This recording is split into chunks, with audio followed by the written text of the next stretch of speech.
So here are some questions for you. Do you know how much inefficient documentation and processes could be costing your company or business?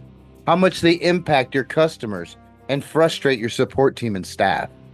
And most importantly, do you know how to fix it? Well, you will after listening to this episode of Telecast PH.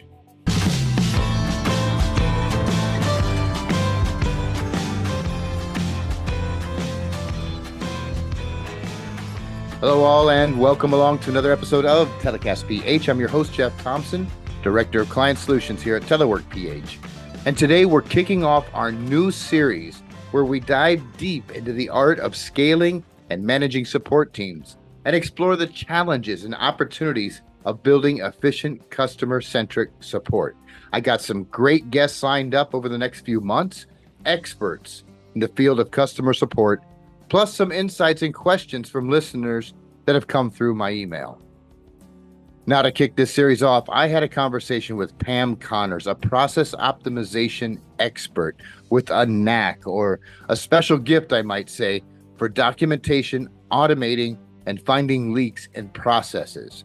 We discussed the power of well-crafted processes, auditing current processes and flowcharts to increase efficiency, and how all of that can transform a support team from good to amazing. It was a great conversation, and Pam has a lot of deep insights and even shared a story of how she transformed a company's processes and saved them a lot of money. This is not one you want to miss. But before we get into that, I want to give a shout out to the sponsor of this podcast, Telework PH, a premier and award-winning BPO here in the Philippines. Telework PH, we build your team, you get the benefit. To find out more about how we can help transform your support game, or if you're looking for a highly skilled virtual assistant in any area of your business, just hop on over to www.teleworkph.com or hit me up on LinkedIn. Just search Jeff Thompson, Director of Client Solutions and the voice of offshore outsourcing. Now let's get into the conversation with Pam. Hey, Pam, thanks so much for joining me today in our new series about scaling and managing support teams. If you just want to go ahead and please dive in and introduce yourself and tell us a little bit about you and your role and what you do. Excellent. Thanks, Jeff. Yeah, I have a really interesting background in process improvement, process development, and process documentation. And so in my current role, I have a few different niche centers of excellence that report into me that do things from data analysis, which of course is critical to being able to know what processes are out there, where the gaps are, as well as opportunities for improvement. And then I've also got training and knowledge management under me as well. But basically, my role Wow, is to yeah. identify what our processes are, where they need to be improved, where the pain points are, and document them accordingly. So yeah, I mean, you've really hit a nerve there with like I'm certain a lot of other companies are experiencing those very same pain points when it comes to the data analysis and the training and the knowledge bases. You know, I've noticed that there's a gap between who has the knowledge and who needs to have the knowledge and getting it from one place to the other, and that's where the documentation and the process implementation and improvement comes in. So I took a look at your LinkedIn profile, and I like what you said on your LinkedIn profile. And I'm quoting you. You said, I have a unique talent in observing, living, and documenting processes, optimizing them, and automating and outsourcing where appropriate. And I think that's gold right there. You know, you have that eye, and it seems like you've really tapped into your biggest strength on being able to observe and see where some of the processes need help. Now, we all know that building a great support team goes beyond just hiring the right people, and it's about having the right processes in place, especially when it comes to like documentation and continuous improvement, like what we're talking about. And a lot of companies, like I said, truly overlook and underestimate the power of well-documented processes and how they can streamline support and reduce or, eliminate, um, repeated errors and improve overall customer satisfaction. So given your experience, I'm excited to hear your insights on what you see as working or what has worked for you, what's not working, and what it takes to truly build an efficient support system. So my first question to you is, in your experience, and we'll start here, what impact does a lack of well-documented processes have on the overall performance and efficiency of your support agents?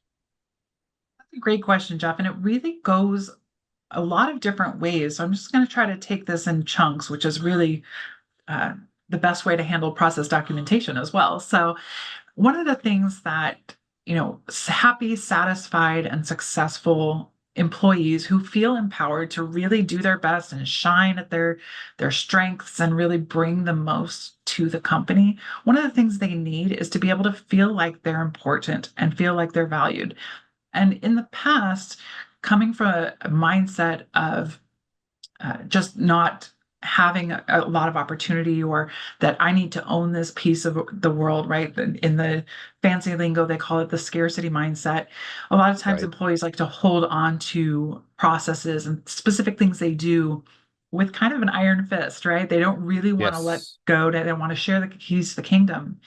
But that will keep you exactly where you're at today. And if you want to grow and you want to scale, you need to have employees that really embrace that abundance mindset so that they can grow and do the things that they're uniquely talented for.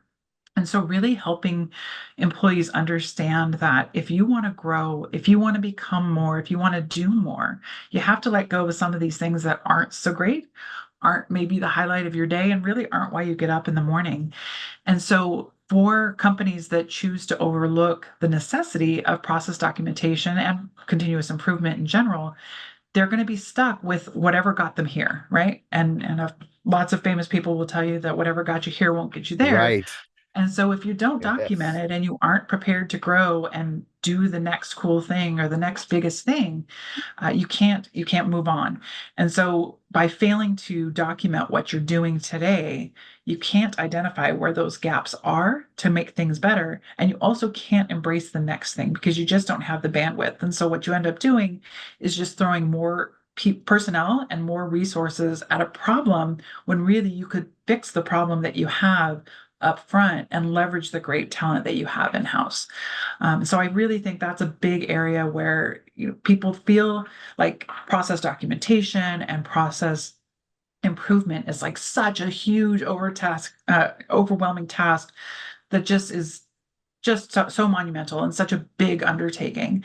And they're really looking at kind of boiling the ocean, if you will, to figure out, how to document every single process that you have, and that's really not the goal, right? It's let's start with something small, something that maybe, what, this part of my job sucks. How do I make this better? Mhm. How do I get rid of this so that I can do this other thing that I want to do? And another thing that's really useful for those employees that maybe are struggling with a scarcity mindset to be able to document their processes is to really find out what does get them up in the morning. What are they excited about? Where do they want to grow in the future? Because it's kind of like a carrot for them. You can go do this cool thing if we document this other thing that you want to get rid of. So being able to just kind of leverage those different levers, really, but pull those different levers so that you can get people moving in the right direction and documenting those processes that exist so that they can move on to the next cool thing. That's an excellent answer. And there was a lot in that I'm sitting here nodding my head about, because yeah, absolutely, with that abundance mindset, somebody that can see beyond what was in front of them. And because you're right, I've also worked with agents that they fall into that trap of, this is the way it's done, this is the way we've always done it, and even though it causes me stress and heartache, I'm not going to change it because it's what's safe, right? So, Absolutely. being able to see beyond and to speak up, and that's where you begin to identify leaders. Yeah. Leaders among your support team are the ones that will speak up and say, and make suggestions. So when you are updating, when you yourself, you see that this process isn't working, right? You can just tell, for whatever, maybe it's customer feedback, or for whatever reason you see that the process isn't working. How much do you like to involve your support agents in the process? Or I guess I should ask, how much or how little do you involve them? That's a great way to phrase it because really, people who live that process are the ones who know how to fix it and know where the gaps are. And that's actually, you said, you can look at a process and just know it needs to be fixed. Sometimes that's true, but sometimes there's really no magic to it. Sometimes it's really all about closing your mouth and listening to what you're hearing. If you hear the same complaints all the time, or if you hear an employee who typically is of the scarcity mindset, or maybe one of your hardest hearts and minds to win over, that's the person who has complaints. They're complaining about something. Maybe it's, I hate how many buttons I have to push to get this done, or this process is so clunky, or, without this special way of doing this thing, we'll never get it done. If you hear those kind of words and phrases, if you just listen to where the groans are coming from, that's the part that you can really kind of hone in on and say, man, that does sound really frustrating. How would it be in a perfect world? What would it look like in a perfect world? And that's where really starting to empower them to think about the solution obviously is going to serve you well for many, many years to come, but also helps them see the with them, right? The what's in it for me. And that's really where you can start to turn the tide of getting employees engaged and empowered to say, you know what, this particular thing, yeah, it's we may have always done it this way, but man, we don't like it. And sometimes the way that's always been is more effort to change and fix than the rewards at the other end. And sometimes you're going to get stuck with that. But at least if they're heard, that does start to open the door and grease the wheels to be thinking of, oh, this other thing that I do it this way, but maybe there's a better way. And even if they don't know the answer, getting them thinking in that frame of mind to be able to say, this is where it's struggling, or this is where it's problematic, opens that door and gets you started down the path of process improvement. And as we're documenting processes and optimizing processes, it absolutely has to come from the people who are doing it on a daily basis. I can come in as a consultant or a manager all day long and say, nope, we're going to blow this away and do this a brand new way. But if the person who's lived that role for the last 10 years, 10 months, 10 days, whatever it is, they've lived with the pain. If they're not involved in it, they're going to revert right back to the same way they've always done it. And they're not going to help you see all of the little gaps, because coming in as that outside person, you're not necessarily going to see, oh, this is where the step where I walk it down the stairs to this other person because they need to see whatever it is I'm looking at. Or this is the part where I email it to somebody to get their approval. They might not know that inherently. It's just something that they do. And so without having them involved, you're going to miss places. And then it's gonna kind of backfire to say, oh, this didn't work, or we tried to change it, but it wasn't successful. And then of course you're going to run into some resistance where you're right. We've always done it this way. This is the way that it's been done and it works. So why fix it?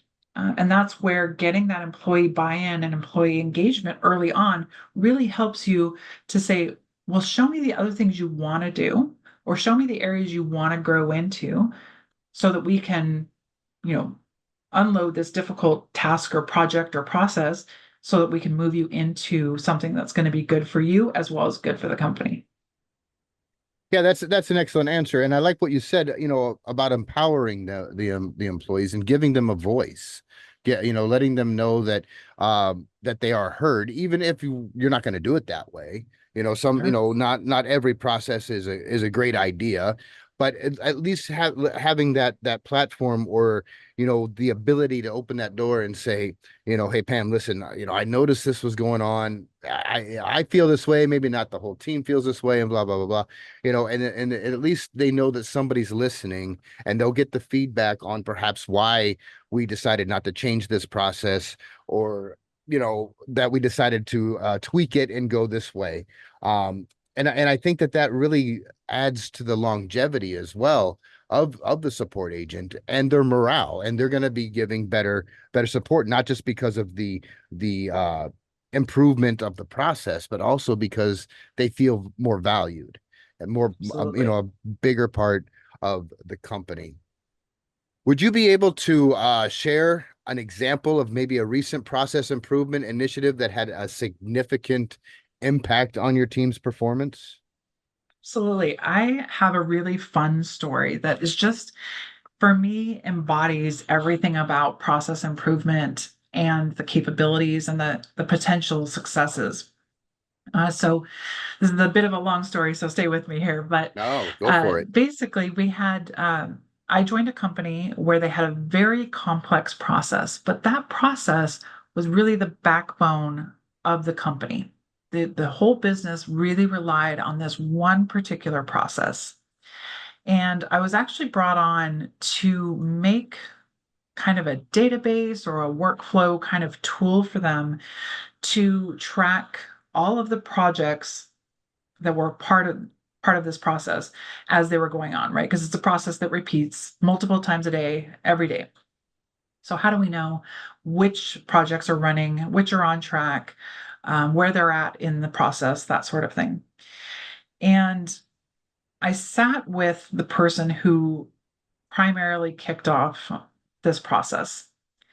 And this employee was very, very great at customer service, amazing at tracking down shipments, really good with empathy and ownership and working with a customer. But that's not what they were being asked to do. What they were being asked to do was look at a bunch of websites every day, put a bunch of stuff on paper, send emails out to members of the C-suite for approvals on how to word something, physically going down and handling inventory, and then sending files to outsourced talent, getting those files back, doing some review and proofreading, sending it over to the warehouse for production, just a whole lot of pieces, but really not being trusted with the verbiage and the way that it was communicated, not being trusted with managing the process end to end, getting so many employees involved just to accomplish the process. And at the end of the day, what she really wanted to do was customer service. And so she was being underutilized, which is never a fun feeling. I don't know if you've lived that, but when you're not utilized really, to the extent that you feel you're valuable, it's really demeaning. It doesn't Yeah. make for a great employee experience, which means that they're not engaged and providing back to the company. Meanwhile, we had a gentleman downstairs who was in the production side of the process, who was at that time hired as a temporary employee. And so he was making temp wages and being managed by a temp agency. And he was working 8 hours a day, doing a very minimal task, basically taking a file and hitting print all day, every day. That was what he did.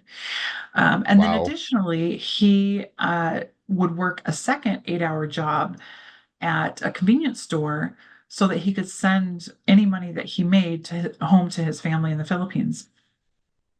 In the entire time that this gentleman had been in the United States, he had never had a vacation, never had any days off, and was working on basically 4 hours of sleep between his two 8 hour jobs, Wow. and just really clearly hungry to manage something and have a bigger impact, but just couldn't quite get through to that stage.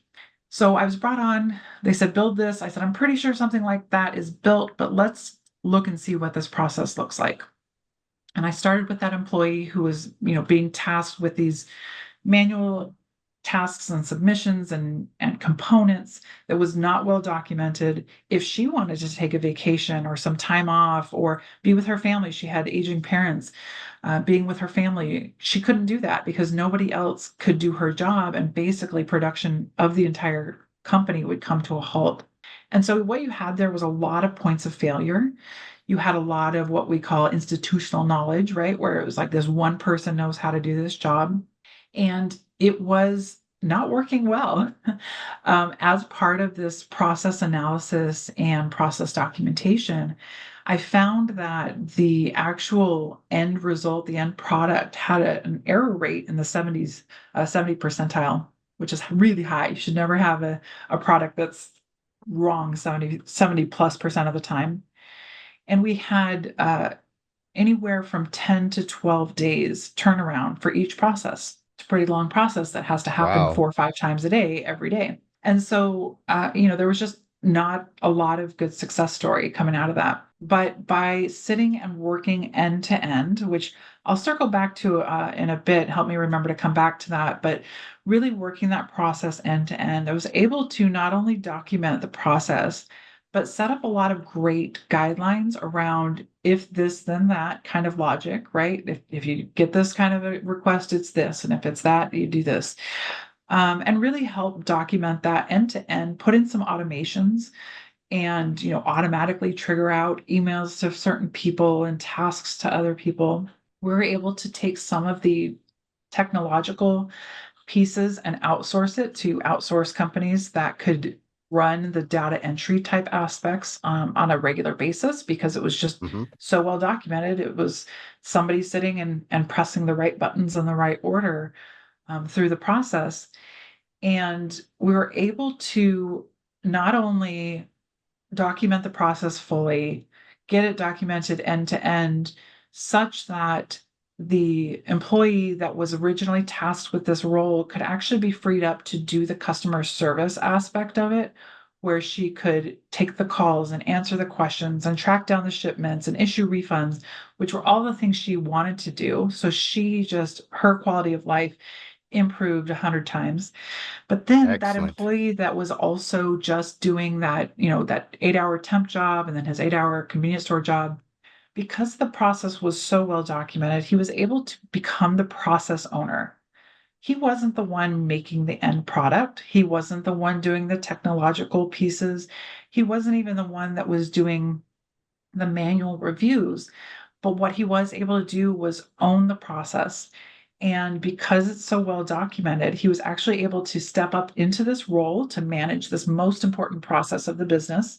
So that became a full-time role for him, and he was able to have only one 8-hour job instead Excellent. of Yeah, two. good job. Yeah.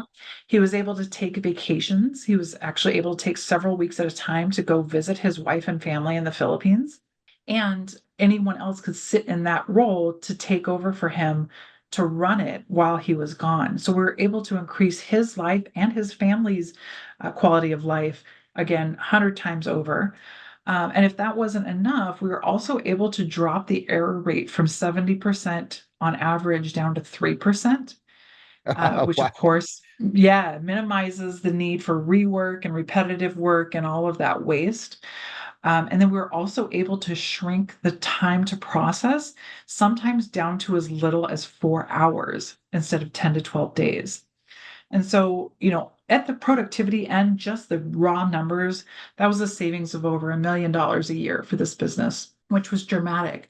But then it also led to increased confidence within the customers, and they were able to win new business that they weren't able to get before. But what really matters to me and what really is the reason this is kind of my crowning glory is that the employees are valued, they're engaged, they're able to see, hey, I don't like this particular thing. Can we fix that? Let's have a continuous improvement mindset and make this better. And they're really valued and feeling like they're valued and like they're a valuable part of the team. It's not that their job's going away. It's not that they need to worry about automation taking over their jobs or outsourced people taking over their jobs. It's that the jobs that they're doing are uniquely suited to them, their strengths and their, expertise and the things that they love to do. So they get up in the morning with a purpose, and that has driven back value to the business in immeasurable ways. That is a great story. And there was a lot that I got out of that. First of all, yes, we all know Filipinos are extremely hardworking. Of course. With me being here in the Philippines and our company, Telework PH, being completely Philippine owned and operated. So I'll just put that in there. But what I'm hearing is, so you went into this company and they just had this complex these processes, which I'm certain, a lot of companies do as they grow fall into that trap again, to where they have the processes, and instead of reevaluating the process, and instead of making the changes as they grow, they just start to add to it. Right. Right. So they're not really reforming it all. They're not really improving or analyzing anything. They're just adding to it, like, you go do this and this and this. We're going to add this task to you. And right. So everybody's walking around like zombies. And Yeah, and it go ahead. it really becomes a monster process that just it becomes this entity all to itself where it just feels so overwhelming to fix it, right? So the idea is, oh my gosh, we have this huge project or this huge process that we always do, and trying to fix it. I mean, where do you even start? And so this was what I mentioned that I wanted to come back to. A lot of times, especially companies that have some maturity and some legacy processes, they're really ingrained in this is how we've always done it, and we don't know where to start with how to fix it. We know it's not the best it could be, maybe, but we don't know where to start. And a very smart lady once said, starting at the very beginning is a great place to start, right? Paraphrasing Right. there, but you get the idea. And so the really one of the hardest things that people really struggle with when it comes to process documentation, even if they have the right mindset, they know it needs to be fixed, they know there's better opportunities out there, is how do we even get started with this? And I find that really sometimes it takes 7 requests of, but where does this start? But how did we get here? But where does this start? Because we're like, oh, well, I do this email. Okay, well, where did this email come from? Okay, well, how did the person know how to ask that email? How did the person get a hold of your email address to begin with? And so really just trying to get to the very, very beginning is one of the hardest parts for people when they are improving these legacy processes because they just know it happens. They don't necessarily know where it started or how high up the food chain really they can get to. Where did this begin? So, if today I decided that I really wanted to go out and get an ice cream. Okay, well, great. Where did I get that idea? Is it because I heard the ice cream truck on the street? Probably. Well, what time does the ice cream truck start to come by? Okay. And does that ice cream truck have, what I wanted? And why did that ice cream truck decide that he needed to start on my street? So there's just a lot of backing up that Mhm. people forget to do, and they try to jump in. They don't think they're jumping in at the middle, but sometimes they are really jumping in about 10 steps into the process.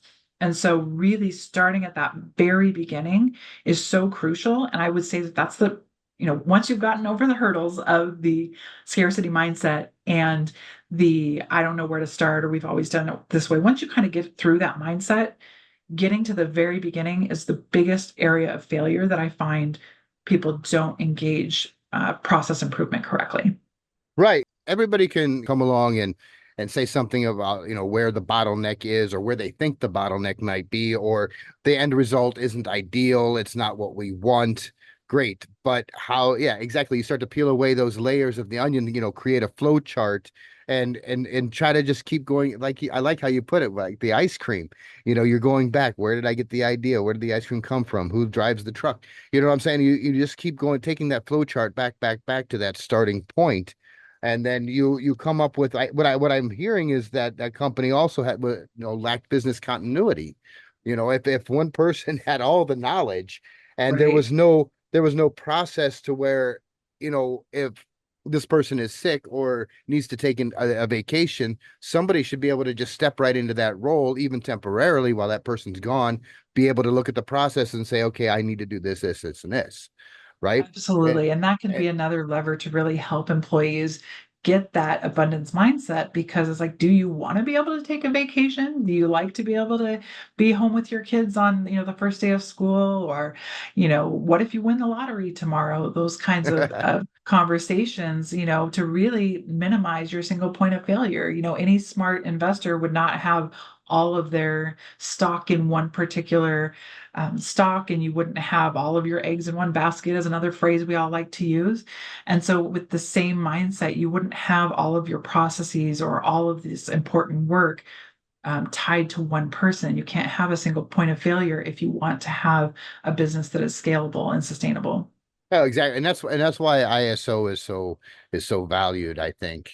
Because going through the ISO certification. I mean, every single process from beginning to end has to be documented. And I tell you what, if you're in a hole, you've been running for 10 years and you don't have anything down on paper, then that's a big undertaking to start all over.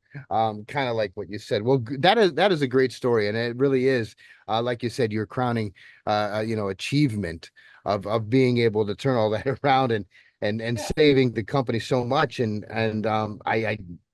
just amazed by that story. So moving on, I wanted to ask you what tools or platforms do you like to use to manage like your support process documentation and to like meet your team needs? Like what kind of knowledge bases, are at your core? Sure. So it really depends dramatically on the company, the size of the company, the size of the team that might be using it. So in the company that I was talking about, where I did that end-to-end process, I really leveraged an amazing tool called Process Street. If you're not familiar with it, it is such a revolutionary tool to be able to document a process end to end, include the screenshots of how to do something, have conditional fields, all of that techno nerddom that I love and live. To really, that's where you can trigger off, okay, this step is done by this person and this step is done by that person. And once this is done, trigger that email. You can include that kind of automation so that you don't have somebody having to send an email in a manual format, right? It's going to be done automatically. And that saves so much time, so many clicks, and removes those points of failure so very well. And it's just a great way to run those processes, right? So I've used that particular platform to document everything from that big complex process I mentioned, all the way down to how do you onboard a new employee? How do you term an employee? What forms do you have to fill out? If you've got a employee injury, what do we need to fill out? Marketing processes, right? We've got a new company onboarding. How do we get them all of the marketing toolkit pieces that they need in order to go live? So that was an amazing tool to be able to leverage and run those processes on a regular basis, as well as do the analysis of, is this process working? Can we shave down time? Where are the bottlenecks? That sort of thing. So that's an amazing tool for businesses that have those kind of processes that can leverage that kind of a tool. In my current role, we have a lot of our processes documented in a shared knowledge space. It's in Confluence, and that's a great tool for knowledge management. But you have to be very careful with something you said at the very beginning, which is how do you get the information documented and how do you get it into the hands of the right people at the right time? Right. Because it's one thing to have a knowledge base, which is where we would store, our SOPs and our uh, actual, basically like the user manual for your car, right? So Mhm. I've got this big, thick book in my car in my glove box that tells me everything I need to know about my car. But I guarantee you, when my brake light goes on and I don't know why, I'm going to Google and I'm going to YouTube to find out how to reset that, right? I'm not going and Yep. reading that book. Don't be ridiculous. And so having knowledge articles live somewhere that can be easily accessed by somebody who real time needs that help to turn off the brake light. Having a repository for that is absolutely critical as well. And so, in my role right now, I'm supporting tech support. And so, I'm the operations behind technical support. And so, for my tech support agents to be able to answer the question of how do I make this light turn off, they need knowledge articles they can quickly access. And for us, because we leverage Salesforce and we have Right. the information right within that, right? We're handling a case real time. Being able to have those knowledge articles live within Salesforce is very, very critical. I'm still leveraging Process Street for other things administratively. Like if, for example, I need to onboard a new employee, being able to do that through a tool like Process Street is so much easier than having it documented in one big PDF or one big Word document or something like that where it's stored and never looked at again. Because Process Street is going to make me check out, check the boxes, fill in the fields, and then do the automations for me every time. And that is so much more useful than trying to read a document and go through it that way. So I use that for things like submitting expense reports or even party planning. This is going to sound really silly, but something like planning a annual Christmas party, that's a process. But I guarantee It you, I is. will not remember in November what I did last year. And so by leveraging Process Street and saying, this is, what was our budget and which vendors did we use and which vendors did we screen out and why? And, even things like we have different tiers of who gets what annual Christmas presents or holiday presents based on how long they've been with the company, right? So if you've been here 0 to 1 years, your Christmas present is somewhere between $0 and $500, and if you've been here between 1 and 3 years, it's $1,000 and things like that. I honestly don't remember that. I will not remember it by the time November Yeah, comes around. exactly.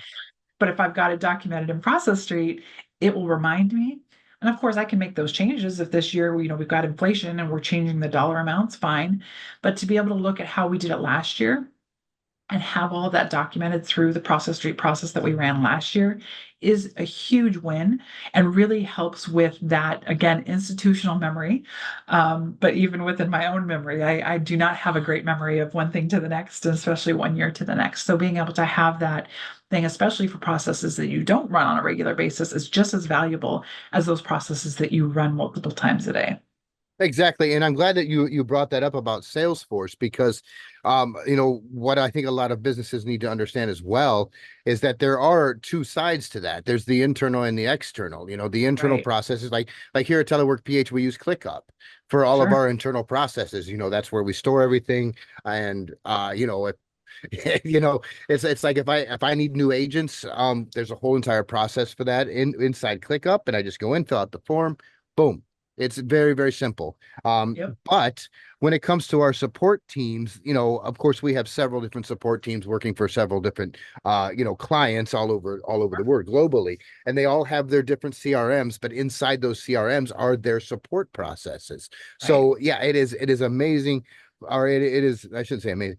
It is a great tool for the agent to be able to access. Especially when they're in the call with somebody and they encounter a question they've never heard before. Perhaps they're Right. new, or and you can look up. I've been on the phones before. I did tech support, so Sure. you look up in Salesforce, you just put some keywords in there, and it'll give you an Yeah. article written by some support agent 3 years ago. You know what Yep. I'm saying? Who documented all of those that issue, that Yeah. specific issue, even though it wasn't a common issue. Boom, that the documentation was there. So, leading into that with your current team, do you have them do a lot of documentation of not only the common problems but the uncommon problems, or do you have that automated? Yeah, it's a great question. We do actually have a mix right now. So something that is new-ish. I know Salesforce has been doing it for a while, but one of the things that they're really jumping leaps ahead with is the ability to take, if your phone system is integrated with Salesforce, you can take the phone calls and the transcripts and actually use that to leverage Einstein AI to find your knowledge articles. Wow. And so that really is a just huge game changer. So that's a great tool to be able to get to that information real time without even putting in your keywords.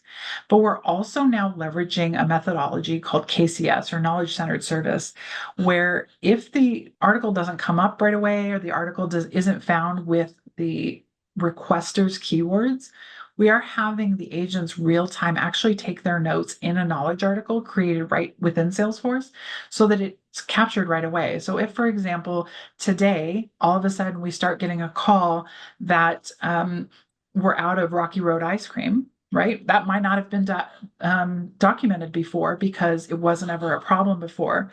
But I'm Right. going to start documenting it right now within a knowledge article while I'm on the phone with you. And I'm going to hit save. I'm not going to worry too much about getting it all pretty or perfect language or even a technical language. In fact, what I want to do is capture the way you said it and hit save, because then the next agent next to me that's going to get that exact same call can find that article right away without waiting for it to be curated and legalese and published and all of that fun stuff. Because it's an internal document, I'm not worried about, even if English isn't your first language, I'm not worried about that. I'm not worried about grammar, spelling, punctuation. I'm not worried about complete sentences. I'm worried about complete thoughts. And so just because I captured that we're out of Rocky Road, now you can see, oh, we might actually have an outage with Rocky Road. And so you can see that because you've pulled that up right away in my living, breathing knowledge articles. And so that's why it's really critical to capture that real time and be empowered to do that. And even if you pull up the article and you're like, oh, it's Rocky Road and also Mint Stripe, you can actually add to that article. And now that article becomes a usable document because it's going to continue to get refined every time somebody uses it and attaches it to a case. That's excellent. And that is a critical, process to have, especially for companies that are growing and have new products Absolutely. and new offerings, that, don't have the questions in the knowledge base yet. So they're going to be encountering new questions, new problems, new issues.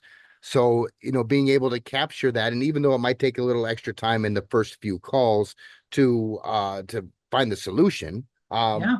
the next 20 or 30 after that, you'll have the solution right at your fingertips. Absolutely. And it's also increasingly critical, especially now that we're in this work from home remote landscape that we might not have been in before, right? If we're not all sitting in a call center together, we can't all hear that we're talking about Rocky Road, but being able to have that real-time article that can be pulled up at my other agent's home in, you know, Bulgaria and my other agent's home in Israel and my other agent's home in the Philippines. I'm not worried about crossing time zones and I'm not worried about I can't hear you in the next cubicle over because we're all working remotely, but we can still all collaborate on these issues as they come in real time if we have some sort of repository to do that.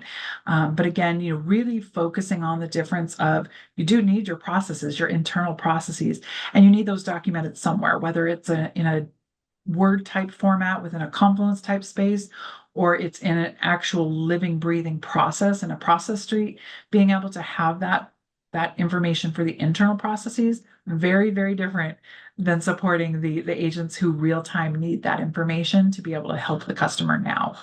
Right. And what you brought up about, the being global. Okay. Because that is something that we've also, been involved in streamlining, because we have a lot of our agents work from home and we're successful at it. And they're very successful at it because Wow. of these kind of processes, that when companies do look into, outsourcing, and they cringe because of, yeah, how can we, they're not just, I can't just turn around and say, hey, John, or, hey, Fred, what do you think about this and this, or having somebody around. But yet with these kind of processes, it's almost even faster than being able to find John if John's in the restroom. You know what I'm saying? Dramatically is, absolutely. And that was one of the reasons that really leveraging Process Street with that big complex process that I was talking about, being able to leverage that tool to be able to assign, because basically what would happen is we would get in these requests that would need to have some data elements done that weren't super complex things. And we had very clear step-by-step instructions on how to do that. But we didn't have to worry about the time zone, right? So we could outsource it to somebody. We could see exactly, did they check the boxes? We could make those boxes required. Did they check the boxes? Who did it at what time? So if I needed to go back and fix something or coach an employee on something, I could do that.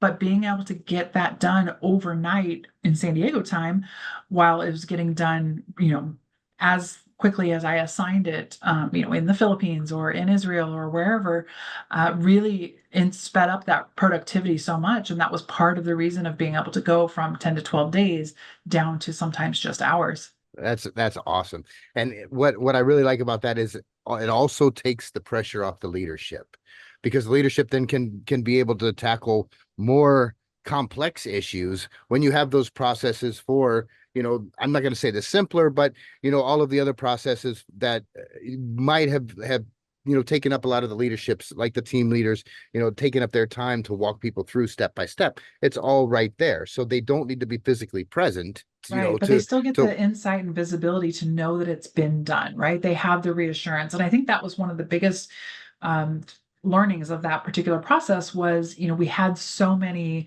higher level leaders, managers, supervisors that were so concerned that they couldn't trust somebody else to do something. And of Mhm. course, that's a terrible scarcity mindset to break, but it has to be broken. And so, one of the ways to do that was with that transparency and visibility to say, here, this stuff is happening. You can see that it's happening at any time if you want to. But now you can go focus on the strategic things that you really specialize in and that you're hired for, right? And that happens at every level. It could be as, simple as a team lead, making sure that all of the processes that they expected to get done got done, all the way up to the CEO who just wants to be able to quickly look at a dashboard and say, yep, it looks like it got done. I can move on. Exactly. And I'm guilty of that. The Superman mentality. If it's not done my way, or if I'm not doing it, it's not being done right. I'm guilty of that. And I've had to break that. But with these kind of processes, it does help, Yeah. so that I can see that, I have a team, obviously. I have a great assistant. Her name's Daisy. She's amazing. And I at any time of the day, I can look up and see what she's doing, because all what she does, it's all laid out step by step, and she just does amazing. And what's great about Daisy, and she's going to be really embarrassed that I'm talking about her, but what's great about Daisy is she's vocal. She'll bring up something that, hey, this isn't working, that's not working, or hey, Jeff, what do you think about this? Or and we discuss it, and a lot of things that she's brought up have worked, Yeah. have worked. And I have to give kudos to you, Jeff. That means that you have created that kind of an environment where she feels safe enough to do that. So it doesn't just happen by having a smart, critical thinking and outgoing personality that Daisy does, but it also has to come from you as the leader being open to that kind of feedback. So it definitely requires both sides of that coin. And one other thing that I wanted to circle back, and thank you for that, by the way. And one of the other things I wanted to circle back before I forget, is when you're mentioning, with the processes being able to go global, of course, being in the outsourcing business, being in the BPO business here in the Philippines, and like you mentioned, Israel, there's BPO companies that are just amazing all over the world. You're able to tap into high talent at more affordable cost savings, Sure. and I will throw that out there, because by having these processes, then yes, that's where you can also save on some overhead, but you're still getting high quality agents, high quality people, educated people. And because the only reason why, and I tell this to, all of the prospects that I get into calls with, and all of our clients know it. The only reason why things are less expensive in the Philippines is because the dollar has more buying power here. Sure. That's it. That is really it. It does not have anything to do with the quality of the agents, of their education, of their experience.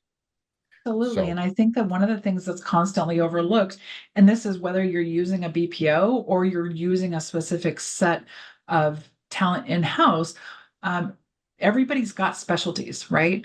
And what my experience has always been with any of the BPOs or any of the, even sometimes the gig workers that are all around the world, is they have specialties that aren't focused on here. So even if I could spend the same dollar amount, we don't have somebody locally near us, whatever, that has that same level of right. expertise, right? I've got an expertise in process improvement, but I could be anywhere and I could work for any company in the world, regardless of what you're paying me. This is my specialty, right? And so the same thing holds true for the BPOs is that they might have specialties in graphic design, or they might have specialties in data entry or back office management or any of those things, because it's a specialized pool of talent, a specialized, skill set that you want to pay for, so that the people that are not doing those jobs can focus on the things they're really good at. Like maybe our strategic managers need to focus on strategy and not worry on the day-to-day operations, but somebody who's really amazing at day-to-day operations, just because they're not physically in the same city as your particular building doesn't mean they're not out there. And so being able to have the processes documented and being able to have the global support really just opens your whole business up to a world of possibilities. Exactly. Instead of having one localized area, Mhm. you've got the entire planet that Yeah, you can tap into for resources. That absolutely. And then of is course you're also divesting your risk, right? Because if, for example, we have a power outage that affects all of San Diego County, right? If we only had support from San Diego County, our whole business is shut down. So it's really critical to think globally. exactly, and that is a really good point that we were just discussing with another one of our Australian clients, that they want to make sure that we have a process in place because, of course, we have, they have their office in Australia, we have our office in the Philippines, and what, everybody's always focused about, what if the Philippines office goes down, but our Australian client was like, well, what about when our office might go down? Right. It's rare, but that circles back to that business continuity. So Yes. when if the Australian office should for whatever reason have a power outage or their servers go down, boom, they have the backup. All they got to do is give us a call, and we can beef up the support on our end until that situation is taken care of. So Yes, but again, only if you've got that process documented on how to do it. exactly. Exactly. That is one thing that we just talked about working on, is we need to get a process in place for that. So we're running out of time. I want to ask you just one more question. At what point do you know when your processes are working or not working? Like in the terms of process improvement, I mean, how do you measure success? Are there KPIs that you're looking at to gauge effectiveness? Or I mean, have there been processes that you've were excited about and then scrapped because they didn't work? So at what point do you think, well, maybe we need to, reevaluate this process, that this new process might not be working? That's such a great and insightful question, Jeff, because you really do have to start off with your benchmarks. And that's another area where people sometimes forget that you have a story to tell. And, it is going to take time for you to invest in some of the process documentation and process improvement. It's going to happen, right? Sometimes you're going to have to um, pay for some additional tools or additional resources. And that might be in the form of, software licenses or, personnel or even hardware, right? There may be things that you need to invest. And so yeah, starting with benchmarks is key. But I think one of the things that you really want to focus on, because everybody's got hundreds of processes, right? So which ones do I target and which ones do I know are really going to move the needle? Really starting with what is the behavior you're trying to see or the change you're trying to make, right? That's where knowing what your goal is will help you understand whether or not this process is worth investing in and worth changing. Because if, for example, I say, well, I know that I want to get more ice cream for the same amount of money that I'm spending right now, is it more 5 cents more? Right? Maybe I'm going to spend 5 cents less and get the same amount of ice cream. Okay. Is that worth the $2 worth of investment that I'm going to have to make to do that? Well, maybe not for one time, but maybe over the course of my lifetime and all the ice cream I'm going to buy, that's going to now move the needle that I only had to invest that $2 once. But really identifying what behavior it is, what the goal is of changing your process is really going to be critical. So, if your goal is shorter resolution times, great. Let's talk about how we can do that and then identify those processes that may lead to that. Right. But if it's, I want to make sure that my employees feel valued, maybe you're going to start with an employee satisfaction survey, but really starting off with those benchmarks to identify the changes that you've been able to make really is going to tell you the story on whether or not this was worth it and will tell you if you've moved the needle enough. So really identifying what is the goal we're trying to solve, right? So for that big long process example that I gave, the goal was we wanted visibility into which processes are currently happening, right? So that was the simple goal. Stated goal, visibility, so that our managers could go do what they wanted to do. But in starting to unravel that, the reason that they needed visibility was that they didn't trust. Okay, well, you didn't trust because you had a 70% error rate, right? So again, just peeling back those layers of the onion to the beginning of what is it you're trying to solve and what behaviors you're trying to drive, That's how you know kind of where to start, as well as be able to tell a story at the end. And sometimes it'll look like it's a really small gain, right? If you just looked at the numbers of that big process and saying, I moved one employee from this to this, I'm actually spending more on those employees, right? Because now I have somebody who was a temp who's now a full-time employee, and I have somebody who was kind of an entry-level employee is now managing customer service. So their salaries went up. Right. But if we peel that back and say, okay, yes, but our time to process shrunk from 12 days to 2 hours. Okay, that's a huge gain. Now let's also look at the error rate, right? The waste that we're not losing because of the error rate. Okay, now let's take that and let's say that those are minor. All right, 10 hours, big deal. I'm paying way more than that for those two employees that I've now promoted. But I do that process 5 times a day, every day. And if there's a big change, I might do that process 50 times in one day. Now let's, multiply those numbers out and carry those numbers out. Now we can really see the impact of the change of that process. So sometimes you've really got to get that bigger picture of what does this look like a year from now, or even 6 months from now. And sometimes that will tell you this worked. Sometimes you're going to get in, you're going to get really deep, and you realize the only measurable change is going to be that you're using a different tool now. And if you can't tie that back to sustainability, scalability, or even employee engagement, it might not be worth doing. But I don't know that I've met any processes that I haven't found could be improved, right? And that goes down to every part of even my personal life. I volunteer on my off time, and I've been able to say, well, what if we did it this way? And just made it one tweak. Maybe we changed the angle of a table. Well, now we have new employee satisfaction or customer satisfaction for the people that are the customers of that particular nonprofit. Great. That was an improvement. It was worth doing because all we did was change the table angle. I don't know that I found too many processes where I've said, no, this wasn't worth it. There's always Right. something to be gained. That's excellent. That's an excellent point. That there's always our operation manager, he says that he's like, there's always something to do. There's always room for improvement. Right. That's right. So, Pam, thank you very much. This has been an amazing conversation, and I really hope that at some point in the next few months, I think we could talk more. I think you have so much knowledge and so much that you can offer, that I'd love to have you back if you are free. So we will talk about that.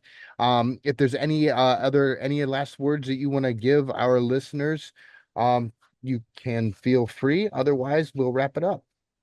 Yeah, I just would love to remind everybody that every process can be improved, and don't look at it as one big giant piece. Everything starts somewhere, and maybe it's new tools that you need. Maybe it's a new skill set that you need, but it could be exactly what you have in house, just listening to where the groans are coming from and starting at the beginning. And don't forget to tell your story with your metrics. Beautiful. Love it. Thank you very much, Pam. And we'll talk Totally. soon. Thank you, Jeff.